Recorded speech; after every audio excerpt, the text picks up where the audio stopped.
విద్యార్థులు అత్యంత తెలివితేటలు కలిగినటువంటి వారు కనుక అన్నింటినీ గమనిస్తూ వస్తున్నారు. As students are highly intelligent, they'll be observing. కనుక ఈ పెద్దలైనటువంటి వారే పెడమార్గం పట్టుతున్నప్పుడు మనము మరొక మార్గం పట్టడంలో తప్పు లేదు కదా. When elders are proceeding along the wrong side, the youngsters will think, why not we also go in the wrong way? ఆవే పంటలో చేరి మేస్తుంటే దూడ గట్టుపై ఉంటుందా? When you find the cow just grazing grass all around, you find the calf on its edge. కనుక దీనికి అన్నింటికి పెద్దలే మూల కారణము. For all these, elders are responsible. ప్రప్రథమంలో ఇంటి యందు తల్లిదండ్రులే దీనికి సరి అయినటువంటి ఆదర్శంగా నిరూపించలేకపోవటం.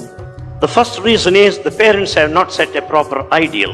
తల్లిదండ్రులకు కేవలము విద్యను అభ్యసించి ఉద్యోగంలో పోయి చక్కగా ధనమును ఆర్జించడమే అనేటువంటి లక్ష్యంలో మాత్రమే తల్లిదండ్రులు ఉంటారు.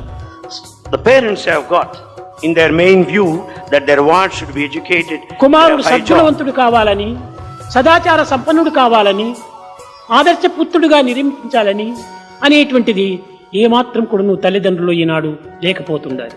Parents today, they don't desire to have the children who would follow the righteous conduct, righteous path with all good ideals and set an example to the society. తల్లిదండ్రులు పిల్లలను ప్రేమించవలసింది, Parents should love their children, కానీ ధృతరాష్ట్రుని ప్రేమగా ఉండకూడదు.